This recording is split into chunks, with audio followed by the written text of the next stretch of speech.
لله والصلاة والسلام على رسول الله وعلى آله وصحبه ومن والاه ثم أما بعد فنواصل الكلام عن فضل العلم والعلماء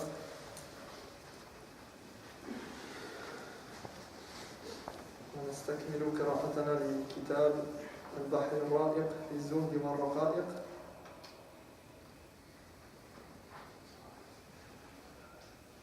On reprend Al-Bahr al-Ra'iq où on s'était arrêté, on est toujours dans la partie qui concerne le mérite des savants et des savoirs.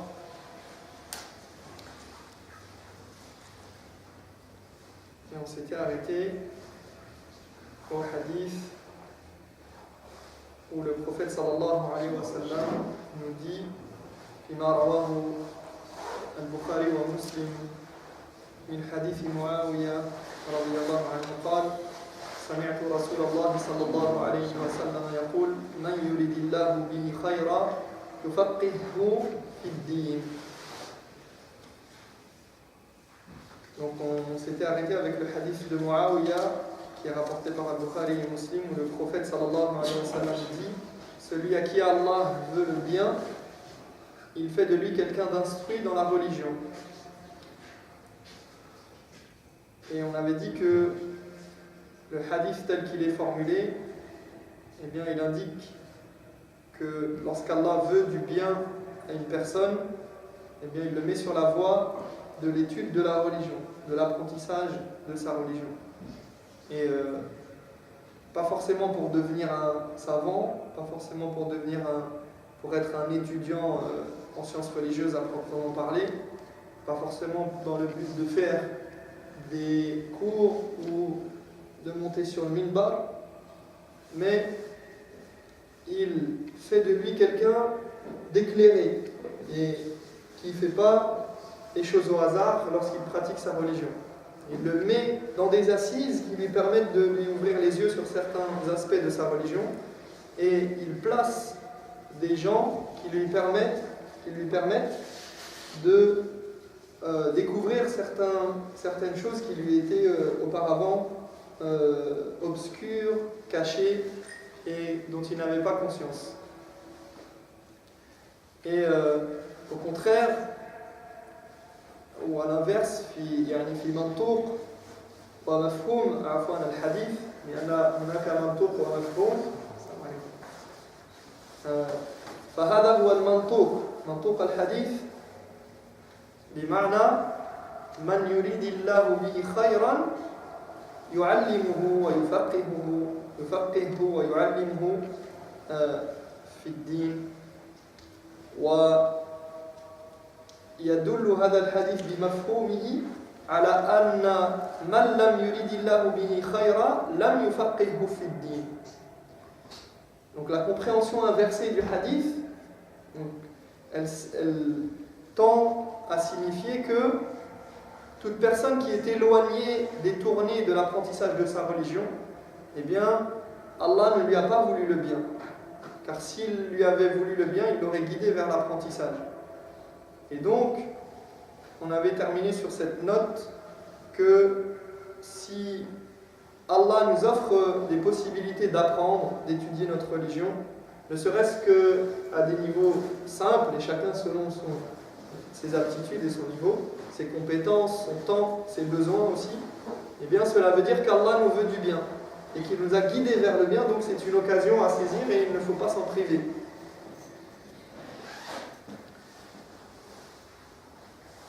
Donc on continue. قال المؤلف وقال الإمام أحمد رحمه الله الناس محتاجون إلى العلم أكثر من حاجاتهم أو من حاجتهم إلى الطعام والشراب لأن الطعام والشراب يحتاج إليه في اليوم مرة أو مرتين ولاحظوا أنه لم يقل 3 أو 4 مرات مرة أو مرتين خلاص هذا الزهد الزاهدون نحن المكثرون في الطعام فيقول يحتاج إليه في اليوم مرة أو مرتين والعلم يحتاج إليه بعدد الأنفاس. يعني في كل وقت وكل حين يحتاج إلى علم في كل تصرفاته في دنياه وفي دينه وفي أخرى. Donc l'imam Ahmad a dit les gens ont plus besoin d'apprendre leur religion que de boire et manger. Car on a besoin de nourriture 1 à 2 fois par jour tout au plus. Donc j'ai dit, vous voyez la différence? Oui, il a dit 1 à 2 fois par jour. Les gens ont besoin de boire et de manger 1 à 2 fois par jour. Ça c'est la référence pour l'imam Ahmad. C'est ça. Pour lui c'est comme ça. Nous on mange, à chaque pause on mange quelque chose. On boit un café, on mange on mange. Donc, il dit alors qu'on a besoin de la connaissance à chaque instant. Bi'adadil anfas. À chaque respiration. Donc, à chaque instant, eh bien, c'est vrai parce que on a besoin de la connaissance religieuse dans toutes nos affaires.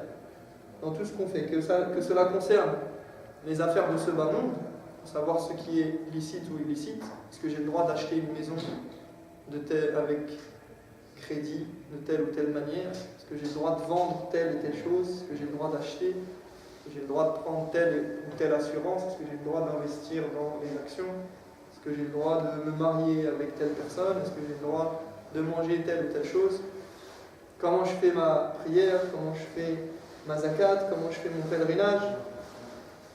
Donc on a besoin de la science religieuse à chaque instant. Est-ce que ce que je prononce, j'ai le droit de le dire? Est-ce que la parole que j'ai prononcée, elle est valable? Est-ce qu'elle est dangereuse? Donc tout ce que je fais, chaque fois que je bouge, que je parle, que je pense, j'ai besoin de la connaissance.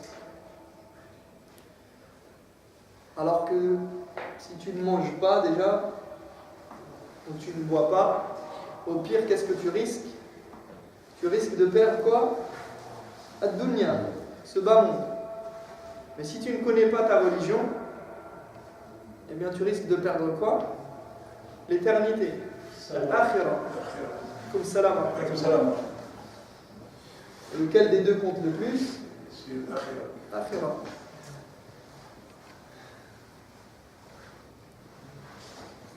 Wal-ahya, les vivants, en vérité, ce sont ceux qui évoquent abondamment leur Seigneur. Al-zakirun Allah kathira, wal-zakirat, a'adda Allahu lahum maghfiratan wa ajran 'azima. Ceux qui mentionnent et évoquent leur Seigneur d'une manière très abondante et très fréquente, eh bien, ce sont ceux-là les vrais vivants, ceux qui se nourrissent de l'iman, ceux qui se nourrissent de zikr,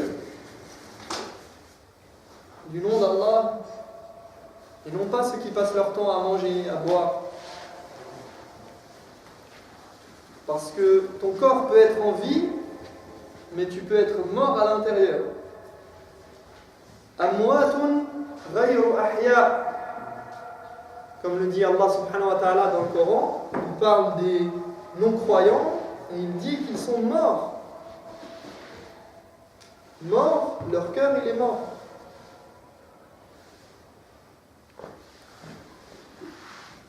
ومن الأدلة كذلك على شرف العلم وأهله ما أخرج يعني في الصحيحين البخاري ومسلم من حديث ابن مسعود رضي الله عنه قال رسول الله صلى الله عليه وسلم لا حسد إلا في اثنتين.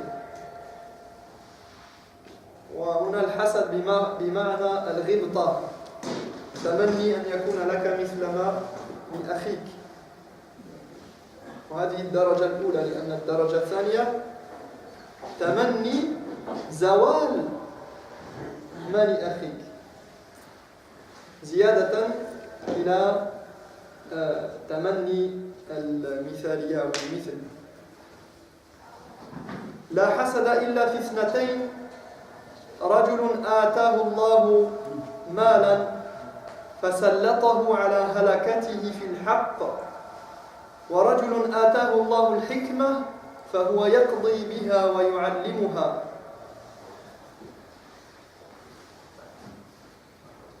Donc dans les deux sahih, dans Sahih al-Bukhari et Sahih Muslim encore, on a le hadith d'Ibn Mas'ud selon lequel le prophète sallallahu alayhi wa sallam a dit: la jalousie n'est légitime que dans deux cas. Il nous parle de la jalousie, le fait de vouloir ce que l'autre possède, de vouloir avoir la même situation que l'autre. Et je disais que vous savez qu'il y a deux niveaux dans al-hasad, dans la jalousie, dans ce qui est interdit.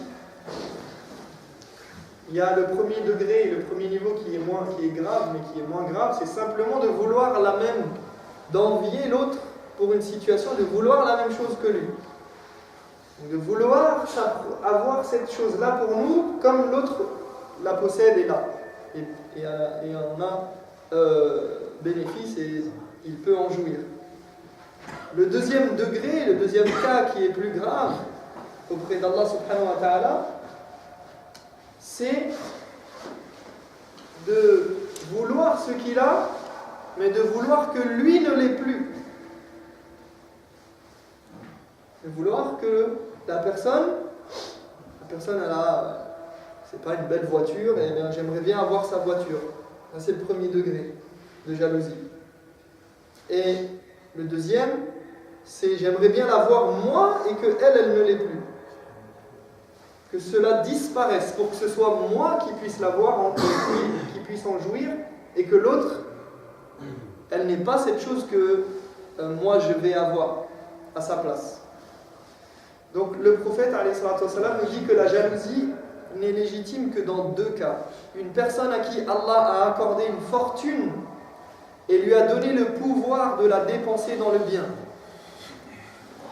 Donc il dépense son argent et il a cette fortune et il a la capacité de la gérer comme bon lui semble et de l'investir dans des bonnes choses, dans la voie, dans le chemin de la vérité.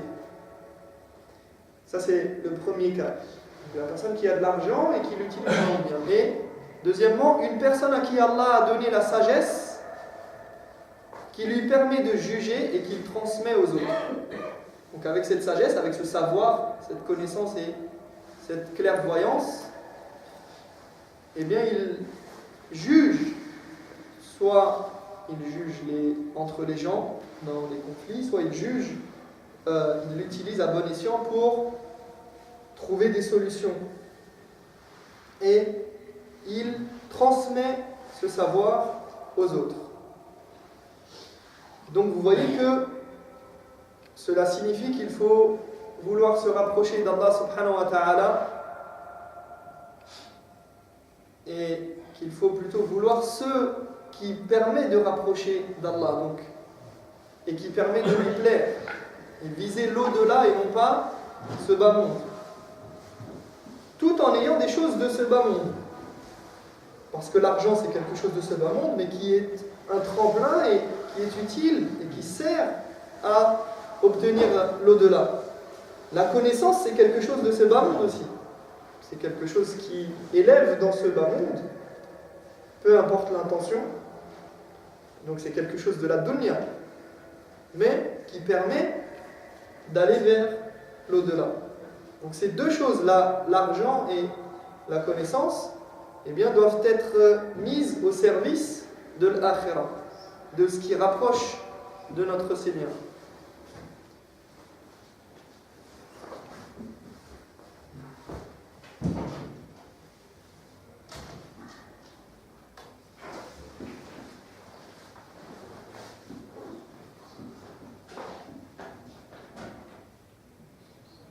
Donc ici, lorsqu'on a ce sentiment d'envie et de jalousie, eh bien, c'est un sentiment noble lorsque en fait on jalouse l'autre pour le bien qu'il fait. On a envie d'être comme lui parce qu'il fait le bien, parce qu'il apprend le Coran, parce qu'il transmet la religion, parce qu'il donne des aumônes, il construit des mosquées, des orphelinats, des écoles. Donc il fait le bien avec son pouvoir. Il a du pouvoir sur terre par son argent ou par sa connaissance, et il fait le bien. Donc on envie cette personne parce qu'elle fait le bien.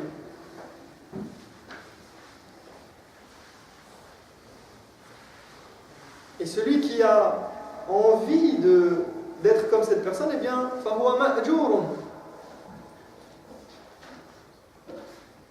وَمُثَابٌ وَلَهُ نَفْسُ الْأَجْرِ. Il sera récompensé.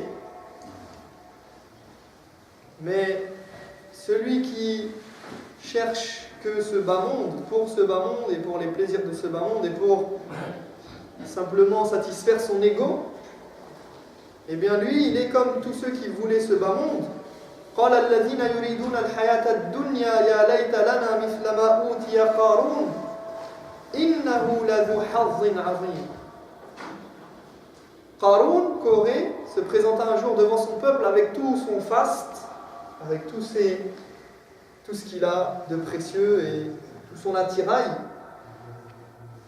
Ce qui poussa ceux qui voulaient jouir de la vie présente à dire, ceux qui entouraient Qarun et qui ont vu cette personne de haut rang arriver avec tout son faste, eh bien Allah subhanahu wa ta'ala nous dit qu'ils se sont exclamés: si seulement nous possédions des richesses semblables à celles de Qarun, il a vraiment une chance extraordinaire.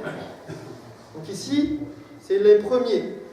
وَقَالَ الَّذِينَ أُوتُوا الْعِلْمَ وَيْلَكُمْ ثَوَابُ اللَّهِ خَيْرٌ لِمَنْ آمَنَ وَعَمِلَ صَالِحًا. De l'autre côté, Allah nous dit qu'on leur a répliqué: malheureux que vous êtes. Leur répliquèrent ceux qui avaient reçu la science. Donc ceux qui ont reçu la science, ils ont répliqué à ces gens qui étaient éblouis par le faste de Qarun: malheureux que vous êtes. La récompense de Dieu est bien meilleure pour celui qui croit et pratique les bonnes œuvres.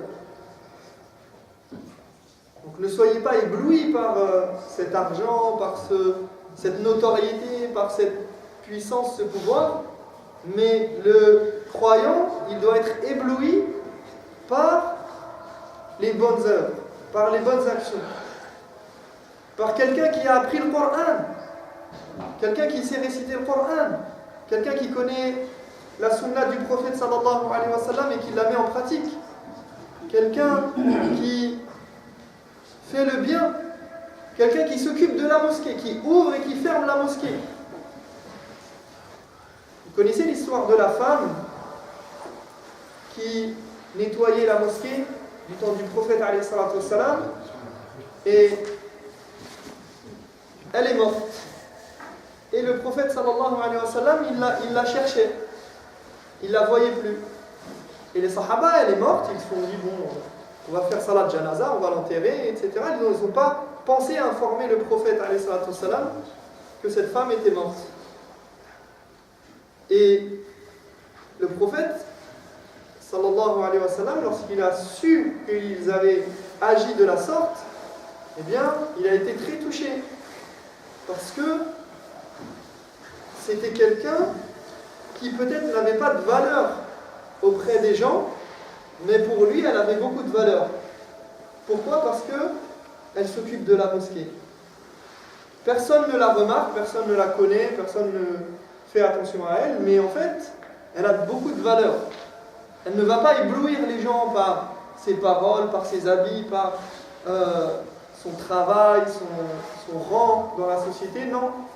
Mais elle a ébloui le prophète sallallahu alayhi wa sallam par ses actes. Et c'est ce qui compte auprès d'Allah subhanahu wa ta'ala. C'est ce rapport et cette foi et cette volonté de faire le bien au quotidien. Donc ils ont dit: malheur que vous êtes, la récompense de Dieu est bien meilleure pour celui qui croit et pratique les bonnes œuvres, mais une telle récompense ne revient qu'à ceux qui sont constants dans l'épreuve. فالذين أوتوا العلم لا يتمنون الدنيا يعني لا يغترون بها فهم يرون ثواب الله ويمدون أنظارهم إلى الآخرة أما الدنيا فإنها بالنسبة لهم مركب إلى الآخرة يستعملونها إلى الآخرة. Ceux qui ont la connaissance, c'est-à-dire ceux qui ont compris vraiment la valeur de la vie et que cette vie elle est haqira, qu'elle n'a pas de valeur, eh bien ils n'ont pas pour objectif la vie de ce bas monde, ils ne sont pas dupes, ils visent la récompense de l'au-delà. Et donc ils considèrent leur vie d'ici-bas comme un voyage vers l'au-delà et ils profitent de ce voyage pour faire des provisions.